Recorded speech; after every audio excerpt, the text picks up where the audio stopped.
से विमुख को त्रिभुवन की राज्य लक्ष्मी मिल जाए तो भी वो राजी नहीं हो सकते। चाहे जितना आप उनके प्रति प्राण समर्पित कर दो, कभी राजी नहीं हो सकते। अगर ये बात याद कर तो कभी राजी नहीं होगा, चाहे प्राण दे दो उसके प्रति तो भी राजी नहीं होगा। ये माया है। यदि अपनी निष्ठा में रहे, धर्म में रहे, भजन में रहे तो सब राजी हो जाएंगे और तुम निर्भय हो जाओगे। और अगर दूसरे को राजी करने की कोशिश की, प्रभु का भजन छूट गया तो तुम भयभीत हो जाओगे और वो राजी नहीं होगा। बिल्कुल परम सत्य बात, ये लिख लो, हृदय में लिख लो। ये अध्यात्म है, तुम्हारे बचाने के लिए है, तुम्हें सुख पहुंचाने के लिए है, तुम्हें जीवन मुक्त करने के लिए है। हे सखे, हे मित्र, ना जनरंजनम कुरु। लोगों की वृत्तियों को राजी करने में अपना समय नष्ट मत करो। प्रभु को राजी करने में अपने समय को सार्थक करो। तो जा पर कृपा राम की होई, ता पर कृपा करे सब कोई। एक राजी हो गया तो विश्व ब्रह्मांड राजी हो जाएगा। और एक से विमुख होकर विश्व को तुम राजी करने की कोशिश करो, कभी राजी नहीं होगा। इसलिए न जनरंजनम कुरु।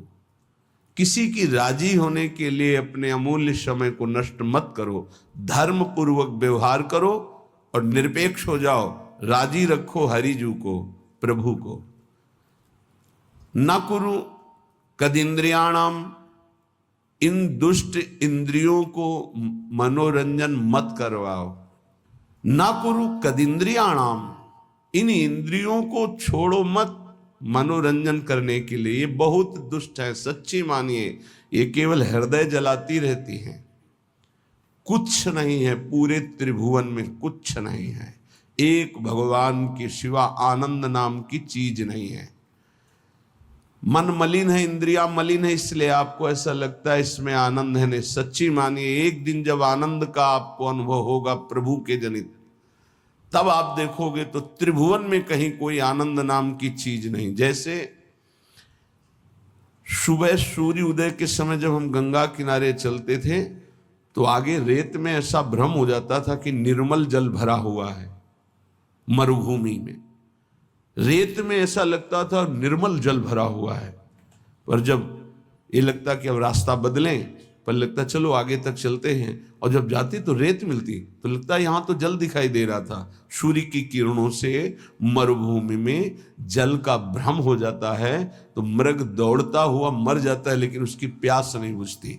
ऐसे ही मेरी इंद्रियां, मेरा मन इन दिखाई देने वाले सुखों में महान दुख है, ये जान नहीं पाती और इनके भोगने में पूरा जीवन नष्ट कर देती। मनोरंजन, केवल मनोरंजन। मन 5 ज्ञानेंद्रियों के साथ भोगों में रंजन कर रहा है। कह रहे हे सके ना कुरु कदिंद्रियाणाम। इन इंद्रियों को मत छूट दो, नहीं तुम्हारे जीवन को नष्ट कर देंगी। सदा विधेय बहुगंजनम। जैसे बने वैसे इनकी विषयों से प्रीति को तोड़ दो। हठ पूर्वक तोड़ दो, विवेक के द्वारा तोड़ दो, भगवत समर्पित करके छोड़ दो। जैसे बने वैसे इंद्रियों से भोग भोगने की लालसा ये मिटा दो तो तुम मनुष्य जीवन का लाभ। विधेय बहुगंजनम। बहुगंजनम जैसे बने तुमसे वैसे हठ पूर्वक ज्ञान के द्वारा, भक्ति के द्वारा जैसे बने बचो।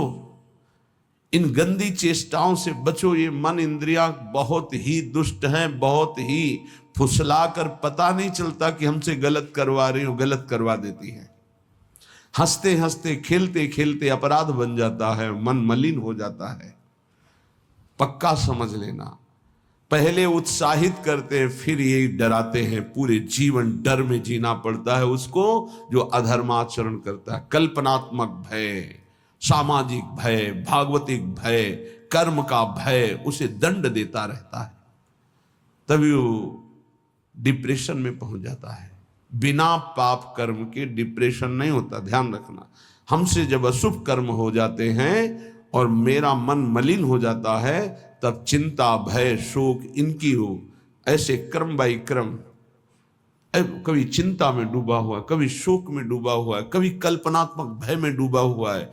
वही मन जिसने इंद्रियों को उत्साहित करके पाप कर्म कराया, वही पूरे जीवन दंड देता है।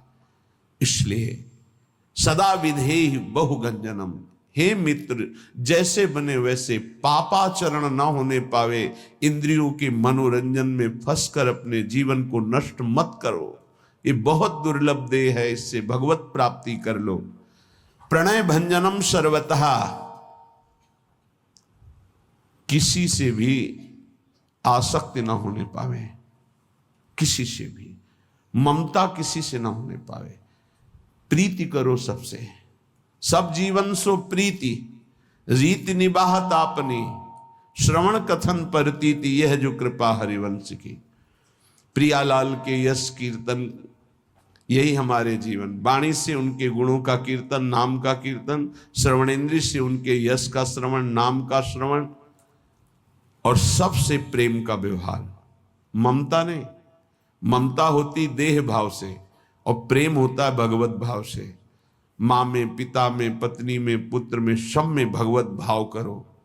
ये भगवत भाव आपको जीवन मुक्त कर देगा। और ये केवल कोरी भावना ही नहीं है, सब में भगवान है। जैसे जितने भी यंत्र चल रहे हैं ये सब एक बिजली से चल रहे हैं, पर उसका यंत्र के कारण प्रभाव अलग अलग है।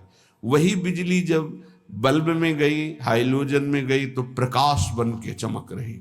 वही बिजली पंखा में हवा कर रही, एसी में ठंडा कर रही, फ्रिज में और ठंडा कर रही है, हीटर में गर्म कर रही।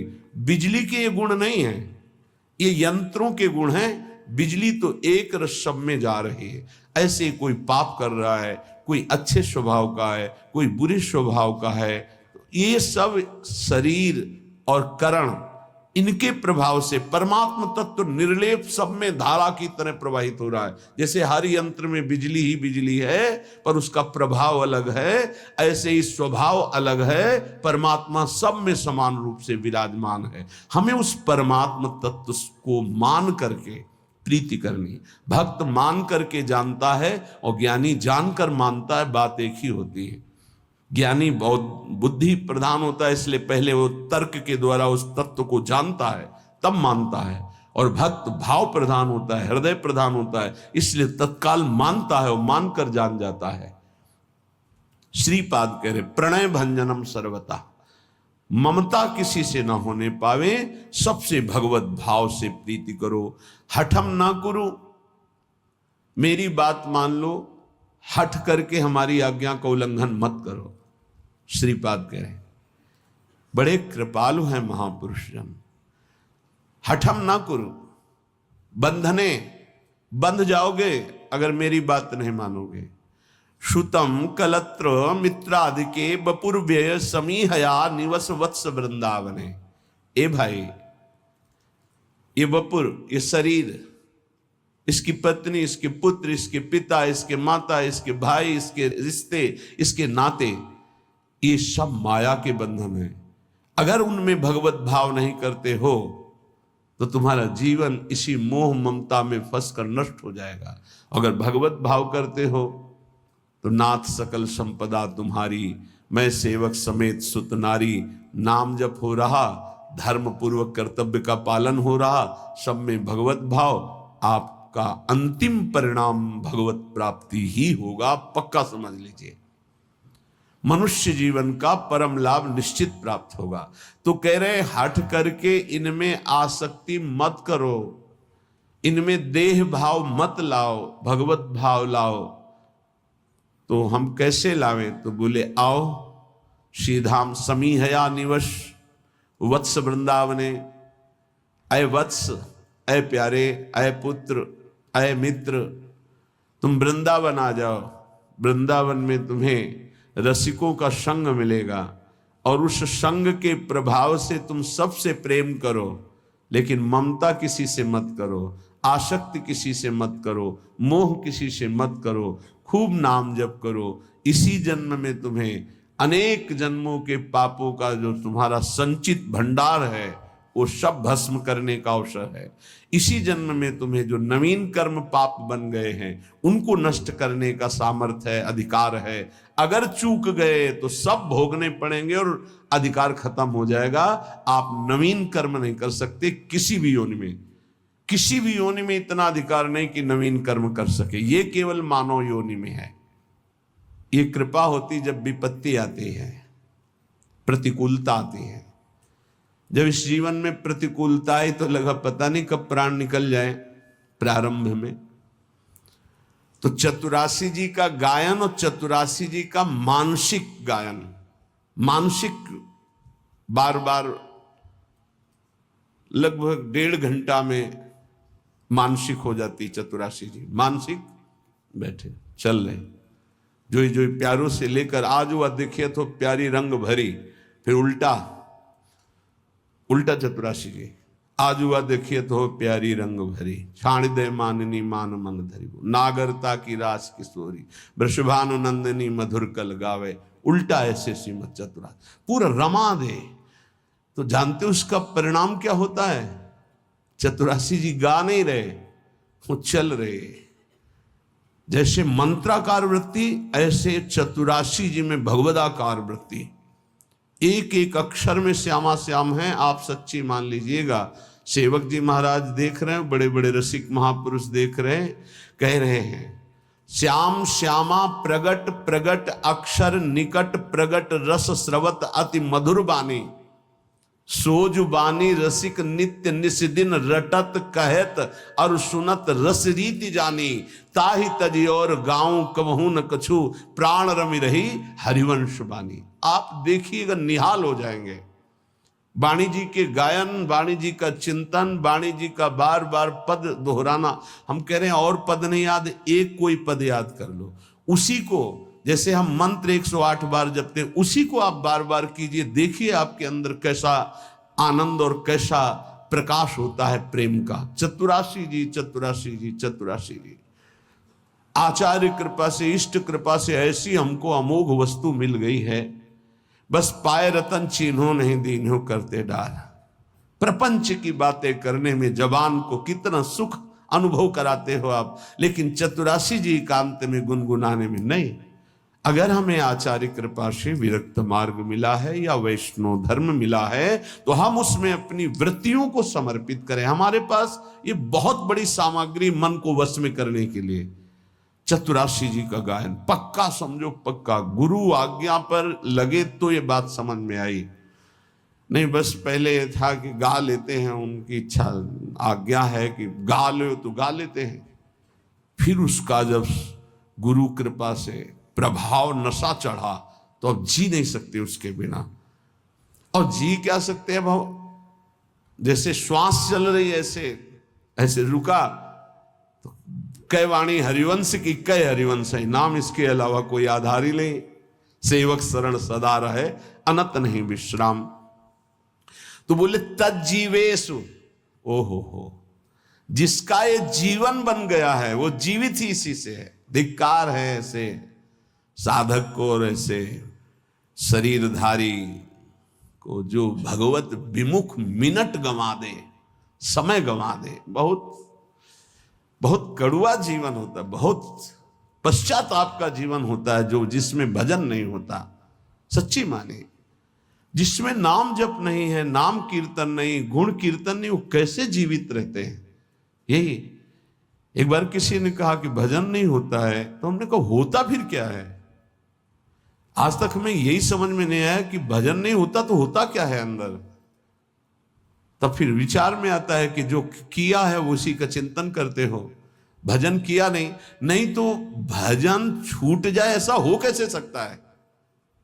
ये बात हमारी समझ में नहीं आती कि भजन छूट गया और आप जीवित हैं, आप खा पी रहे हैं और आपका भजन छूट रहा है, मतलब अभी भजन का रंग नहीं चढ़ा है। भोजन पानी जीना नींद ये सब दुश्वार होने लगता है। भजनानंदी का भजन ही जीवन। तज्जीवेशु, वो जीता ही इसी से है। ललिता ललित बजावत बीना गुण गावत सोई जीवन जीजे। इस बात को आप पकड़ लीजिए। 10 वर्ष गुरुदेव भगवान के समीप रहकर उनकी चेष्टाओं को, एक एक चेष्टाओं को बहुत गंभीरता पूर्वक, क्योंकि महापुरुषों का संग पहले से होता रहा, ज्ञानी महापुरुषों का, तो एक एक चेष्टाओं को देखा। एक मिनट भी गुरुदेव कभी, एक मिनट भी कभी प्रियालाल से गुनगुना रहे हैं, बस ऐसे अंगुलियां ऐसे ऐसे हो रही, पद चल रहा है। अगर मौन में है, गले में हरकत हो रही, यहां मंत्र चल रहा है एक क्षण के लिए भी। और नित्य पद के गायन करते हुए सब ठीक, 4 बजे से 6 बजे तक केवल पद गायन की सेवा थी, केवल पद गायन की।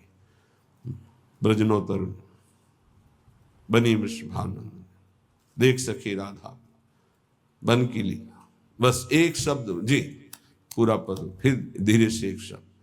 क्या इन पदों में महासुख है। मान लीजिए, आप औषधि मान करके इसको स्वीकार कर लीजिए, बड़े बड़े साधनाओं से जो लाभ नहीं मिलता, चतुरासी जी से विश्वास कीजिए। नाम बाणी जहां श्याम श्यामा तहां, नाम बाणी सुनत श्याम श्यामा सुबस, नाम बाणी निकट श्याम श्यामा प्रगट, तज्जीवेशु च वर्णयन समरसई संभूई संतर्कयन। बार बार लीलाओं का गायन करो, नाम कीर्तन करो, और समरसई, बहुत समझने की बात कह रहे हैं, समरसई संभूई संतर्कयन, अपने रस वाले ही रसिक का संग करे। समरसई संभूय संतर्कयन, तर्क का त्याग करके अपने ही रस के रसिक का संग करें। और सब संतों की हम सेवा करेंगे, सब संतों को प्रणाम करेंगे, सब संतों के भाई वचन निकल रहे हैं सुनेंगे, लेकिन अंदर से हम मानेंगे और उस पर आचरण उतारेंगे तो अपने रसिक गुरुदेव के वचन। सम रसई इष्ट मिले और मन मिले, मिले भजन रस रीति, ये बहुत पकड़ने की बात है। आगे कह रहे संतर्कयन। काचे धर्मी प्रकरण में श्री सेवक जी महाराज कह रहे हैं कि जो कच्चे हैं, अभी पके नहीं हैं, जिनमें कचाई है, वो कैसे होते हैं। बोले श्री हरिवंश धर्मिन के संग, आगे ही आगे जो रीति बखानत, आपने जान कहे जो मिले मन उत्तर, फेर चवगुण ठानत। जाके बैठ गए। अब वो रसिक महापुरुष कृपा करके कुछ बोलना चाहते तो आगे ही आगे, श्री हरिवंश धर्मिन के संग, आगे ही आगे जो रीति ऐसे से ऐसा ऐसे से, और वो फिर चुप हो गए।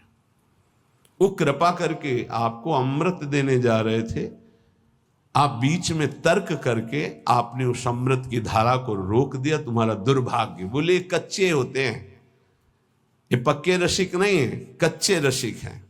क्या वो एक शब्द बोले या 4 शब्द बोल दिए, ये दिखाने के लिए कि हम बहुत विद्वान हैं, आप जो बोलना चाहते हैं उससे आगे भी हमको ज्ञान है। लेकिन आपको ये पता नहीं कि आपको केवल शब्दों का ज्ञान है, वो शब्दों में डूबकर उसका साक्षात्कार किए हुए हैं। उनको बोलने दो, वो जब शब्द बोलेंगे तो तुम्हारे हृदय में साक्षात्कार करने की योग्यता आ जाएगी। चुप रहो। लेकिन वो देहाभिमानी, वो कच्चाई उसको चैन से नहीं बैठने देती, वो आगे ही आगे फर्राटे भरने लगते हैं, ऐसे से ऐसा, ऐसे वो शांत हो जाता है। घाटा हो गया हमारा। सेवक जी कहते हैं वैसे तो बड़े अनन्यता की बात करेंगे, और बैठत जाए भी धर्मिन में, तब बात धर्म किए को नानत, काचे धर्मिन के सुनो छंद, धर्मी धर्म मरम न जानत। थोड़े से लाभ के लिए दूसरों की सभा में बैठ करके, थोड़े सी सम्मान के लिए अपने इष्ट से अलग दूसरे का खान पान तो कीजिए। रसिक मंडली माय, जिनके और उपासना तहां उचित ध्रुनाए। बैठत जाए भी धर्मिन में, तब बात धर्म की एको न मानत। ये हमने देखा कि जो बौद्धिक और तार्किक प्रकृति के लोग होते हैं, फलाकांक्षी होते हैं, उनको सुधारना बहुत कठिन है। और जो बच्चा होते सहज सरल आकर के ना, उनको बहुत जल्दी उन्नति हो जाती है। तो ये ऐसे काचे धर्मी जन होते हैं कि वैष्णव तो बन जाते हैं और अपने को अनन्य कहते, पर बैठत जाए विधर्मिन में तब बात धर्म की एको न आनत। अब कहां गया तुम्हारा अनन्य धर्म, कहां गया तुम्हारा भाव? ये कच्चापन छोड़ दो तो प्रिया प्रीतम तुम्हारे हृदय में हरिवंश प्रताप से उदय हो जाएंगे। ये हरिवंश धर्म के सिद्धांत का वर्णन करने वाले श्री सेवक जी महाराज कह रहे हैं, तो बातनी जूठनी खानी काहे मुख देत प्रसाद अनूठो ही छाड़त। ग्रंथ प्रमाणी के जो समुझाइए तो तब क्रोया का प्रसाद। इतनी छोटी छोटी, कभी मिला होगा आप लोगों को, देखा होगा प्रसाद श्री जी के शयन भोग का बाद में बटता है, छोटी छोटी टिकिया, ऐसे बड़ा सौभाग्य होता है। तो 4-5 हमें दे दी, वैसे एक एक ही बांटते, पर प्रभु की लीला 4-5 दे। अब हमारे अंदर आया कि इसे बांट के पाना चाहिए। तो श्री जी के शयन के बाद महाप्रभु के मंदिर में जाकर प्रणाम करके जे तो एक वैष्णव प्रसाद ऐसे आज तो व्रत था, तुरंत उसे उठाया। हमका कौन सा व्रत था? प्रसाद में किसी व्रत का खंडन होता है क्या? बोले नहीं, है तो अन्न। तो उनका आज प्रसाद नहीं है, अन्न है, तो कल प्रसाद कैसे हो जाएगा? ये बहुत हृदय में जलन हुई और नियम लिया, आज के बाद बिना मांगे किसी को प्रसाद नहीं देंगे। अगर कोई मांगेगा भी तो अधिकार देख कर देंगे, नहीं तो नहीं देंगे प्रसाद हम ऐसे किसी को। तो बोले बातनी जूठन खान कहे मुख देत प्रसाद अनूठो ही छाणत। वैसे तो बहुत बातें बुलाएंगे, लेकिन गुरुजनों की, रसिकों की जूठन की अनन्यता नहीं है, श्री जी की जूठन की अनन्यता नहीं है। ये देखो वृंदावन प्रेम रस है, सब प्रसाद ऐसे रखते हैं यहां माथे पे, पर जानते हो यहां वही जाएगा जिसको महारानी जी ने पाया है। अगर महारानी जी विराजमान है पार्श्व में कहीं भी, तो जूठन जाएगी, और महारानी जो विराजमान है तो यहां प्रसाद होगा, यहां नहीं जाएगा। ये हमारी लाडली जी ने वहां पाया नहीं है तो हम नहीं पाएंगे। बोले लालजू ने तो पाया है, तो हमारे लालजू वहां हो ही नहीं सकते। राधा संग बिना नहीं श्याम, श्याम बिना नहीं राधा नाम। छिन छिन प्रति आराधत रहीं, हमारे जुगल कभी एक क्षण के लिए बिलग हो ही नहीं सकते। जहां प्रियाजू वहां लालजू, जहां लालजू वहां प्रियाजू।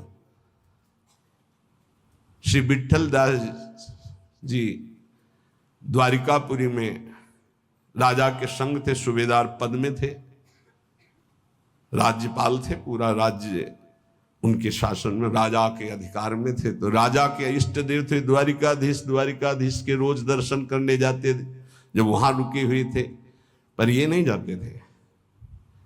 जहां राजा उधर गए तहां अपने राधा वल्लभ जी की छवि, हरिवंश महाप्रभु की जो विराजमान थी, बस उन्हीं के परिचर्या और भोग लगाना और पद सुनाना। फिर समय ही कहाँ है रसिक को अपने आराध्य देव की सेवा से।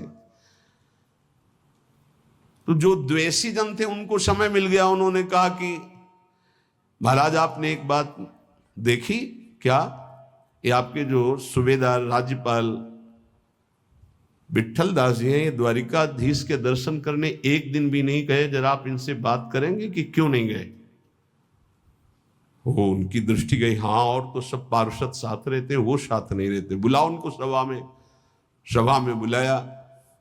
हर समय राधा वल्लभ श्री हरिवंश, राधा वल्लभ श्री हरि। वो ऐसे अनन्य थे, जब महाप्रभु के पास यह आदेश आया कि अगर इनको राज्यपाल पद की सेवा दे ही जा रही हो, अगर ये करेंगे तो लाखों का उद्धार हो जाएगा, क्योंकि महाभागवत है। महाप्रभु ने कहा ठीक है आप जाइए। तो उनका प्रभु आपकी आज्ञा हमारे लिए सर्वोपरि है, आप अगर आज्ञा कर दे तो सब कुछ वहीं वृंदावन है जहां आपकी आज्ञा है। पर प्रभु दो बातों के बिना हम जीवित नहीं रह सकते, एक तो आपका दर्शन और दूसरे आपकी जूठन। महाप्रभु उनका दोनों मिलेंगे। तत्काल चित्र का पहला चित्र महाप्रभु का उसी समय बनाया गया। देख करके महाप्रभु का चित्र बनाया, चित्र दिया।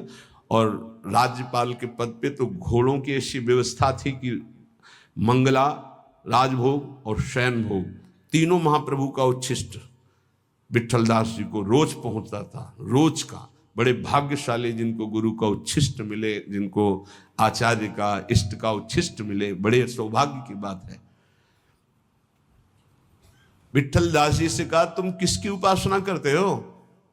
द्वारिकाधीश के दर्शन करने क्यों नहीं गए? तो उन्होंने कहा, राधा बिहारी मुरली मनोहर ललित त्रिभंगी वृंदावनाधीश्वर युगल सरकार की। तो बोले, ये क्या श्री कृष्ण नहीं है द्वारिकाधीश? बोले, हम कम मना करते हैं। बोले, फिर दर्शन के लिए क्यों नहीं गए? बोले, यहां हमारी प्रिया प्रीतम की जोड़ी नहीं है, यहां अखिल कोटि ब्रह्मांडों के अधीश द्वारिकाधीश और महालक्ष्मी रुक्मिणी जी चरण सहला रही, परम बंदनी महामहिम है, पर हमारे नेत्र जो है मनोमृणाल भूषण भूषित भुज श्याम अंश पर डारी, जैसी हरिवंश जुगल करनी गज बिहरत बन पिया प्यारी। हमारे नेत्र तो इस रूप का पान करते हैं।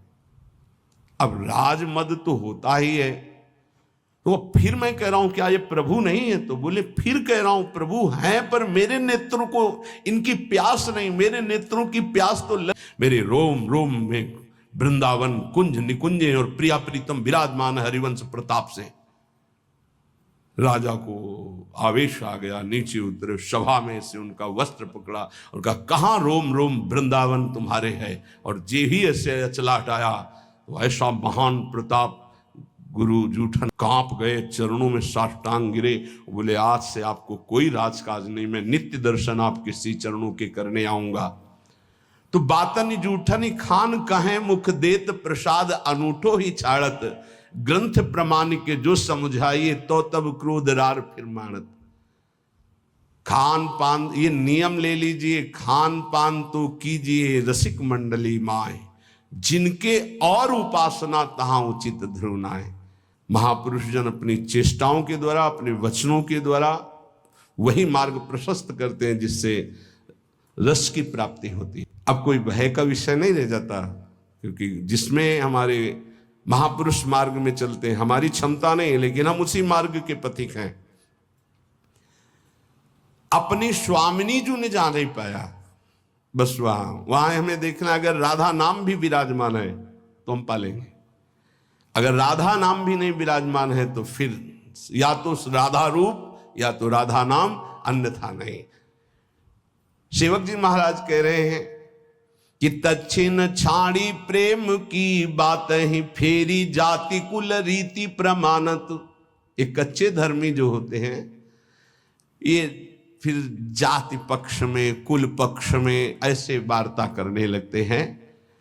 प्रेमी जन, रसिक जनों की कभी भी जाति पक्ष की बात नहीं देखी जाती है, ध्यान रखना।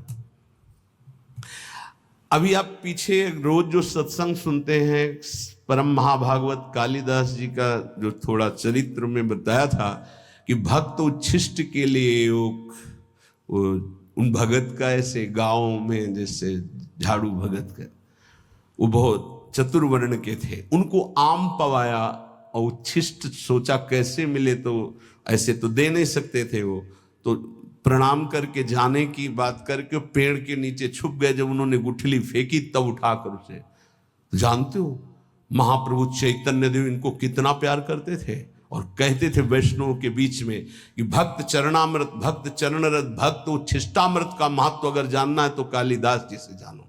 ऐसा उनका प्रेम के मार्ग में जब रसिक जनों की शरणागति मिल गई तो फिर हमको भक्तों में ये नहीं देखना कि किस जाति के, अगर ऐसा शब्द आता है, ऐसा भाव रखते हो तो आपके सुकृत नष्ट हो जाएंगे, परमार्थ में नहीं। अगर कंठी है, तिलक है, वैष्णव वेश है, नाम मुख में है तो अहो वत्सो पचतो गरीयाम यज्ञभाग्य वर्तते नाम तुभ्यम। स्वपच वाल्मीकि जी से राजसूय यज्ञ की पूर्णता हुई महाभारत में, इस पर ध्यान दीजिए। दैन्य निरंतर भगवद आश्रित और नाम जापक से बढ़कर विश्व में कोई नहीं। वो कोई भी कहीं किसी भी कुल में प्रगटा हो, वो परम वंदनीय परम पूजनीय है। वो जगत पावन करने वाला धन्य कुल है। सो कुल धन्य उमा सुन जगत पूज्य सुपनीत। धन्य सो तात धन्य सो माय संतत सकल सुनो चित लाए श्री हरिवंश प्रताप जस। ये कच्चे धर्मी जन फिर वहां लड़ाई झगड़ा और कड़वी बात कहने लगते हैं जाति पक्ष कुल रीति की। धर्मीन मांझ प्रसन्न है बैठत जाय विधर्मीन मांझ उपासत। ये अपने धर्मियों के बीच में ऐसे बैठते हैं मानो बहुत अच्छे बड़े रसिक हों, पर ये उपासना विधर्मियों की करते हैं, धन के लिए भोगों के लिए। ये कच्चे धर्मी हैं। श्यामा श्याम का अनन्य केवल महारानी जो से ही उसका भरण पोषण होता है। कोई भी भक्त किसी भी प्रभु के नाम रूप का हो, ऐसे हाथ फैलाने वाला भक्त तो हो ही नहीं सकता, पक्का नहीं हो सकता। ये ऐसे नहीं हो सकता। भगवान के दास को ऐसे करते नहीं पाया गया है। ऐसे करते सुन चाहूंगा जैसे मेरे आराध्य देव रखे, चाहे वो गृहस्थ हो चाहे विरक्त हो। बोले लालच लागी जहां जैसे तहां तैसे सोई सोई तीन मध्य प्रकाशत। 500 रुपये वहां दक्षिणा मिलेगी, रसगुल्ला रबड़ी खाने को मिलेगा, भंडारा है, टिकट लिया चले गए। किसका भोग लगा है, कौन पवारा है, किस भाव से पवारा है, कोई मतलब नहीं।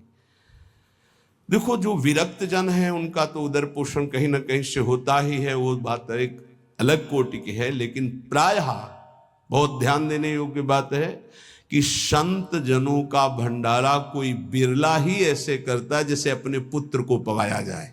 पुत्र को पवाने में न पुण्य की भावना होती है न किसी तरह के अन्य लाभ की। मेरा पुत्र पाले यही हमारी सुखवृत्ति है, तो ये संत जन पाली हमारा सौभाग्य। ऐसे कोई बिरला पवाता है, नहीं तो किसी के पधारने का पवाता है, या कोई पाप हो गया तो पवाता है, या कोई नाना प्रकार के कुकर्म हो गए तो बोले संतों को पवा दे सब माफ हो जाएगा। बहुत होश में उसको भोगना पड़ता है। किसका भंडारा हो रहा है, किस हेतु से हो रहा है, किसका भोग लगेगा, ये 3 बातें ध्यान रख करके ही विरक्त को तो कहीं ना कहीं पाना ही होगा। और पाने के बाद दक्षिणा लेने का अधिकार नहीं। क्यों? क्योंकि प्रसाद पाना तो उदर पोषण के लिए ठीक है हमें, और अब बड़े बड़े भेंटे बड़ी बड़ी वस्तुएं नहीं। अच्छा बोले ठाकुर सेवा के लिए तो लेना, तो ठाकुर सेवा हमारे भाव से होती है। हमारे रसिकों ने ठाकुर सेवा कैसी बताई अपने लोगों को। दोना में पानी भर के रख दिया, 3 दोना में। अब उसी में हम भावना करें, एक में खीर है, एक में कढ़ी है, फुल्का ये रखा हुआ है, इसमें अमुक पदार्थ है अमुक, और आधा घंटे भाव में डूबे हुए या भोग के पद गाते हुए। जो वृंदावन दास जी ने 56 भोग का वर्णन किया, पूरा पद गा दिया और आचमन कराया और जल उठा के पी लिया, लग गया हमारी श्री जी को भोग।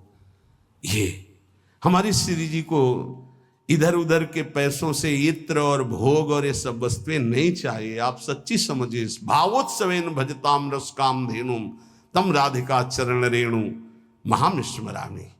एक माधुकरी की रोटी हो, एक बड़े धनी मानी के द्वारा बनाया हुआ 56 भोग हो, तो श्री जी माधुकरी की तरफ देखेंगे। ध्यान रखना, ये कभी भावना करो कि किसी की हम चाटुकारिता करके रुपया पैसा इकट्ठा करके श्री जी को भोग लगाएंगे तो श्री जी राजी हो जाएंगी। नहीं, भावोत्सवेन भजताम। तो लालच लागी जहां जैसे तहां तैसे सोई सोई तीन मध्य प्रकाशर। ये नहीं है साचे धर्मियों के हृदय में ऐसी बात नहीं हो सकती, काचे धर्मियों के हृदय में होती है। कच्चे धर्मी जहां जो दक्षिणा और लाभ हो, कपड़ा और लत्ता, वहीं खड़े नजर आएंगे। सेवक जी महाराज कह रहे बाद ही होते कुम्हार को कूकर, खाली हृदय गुरु रीति न मानत, काचे धर्म मिन के सुनो छंद, धर्मी धर्म मरम न जानत। कुम्हार के घर में अगर कुत्ता प्रवेश करे तो क्या मिलेगा? सैकड़ों माट रखे हुए हैं, लेकिन उनमें कुछ नहीं है।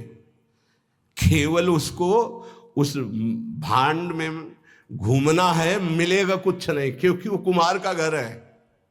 उसमें केवल मिट्टी के पात्र बने हुए रखे हैं, कुछ पक्के कुछ कच्चे, कुछ नहीं है उनमें। बोले ऐसे ही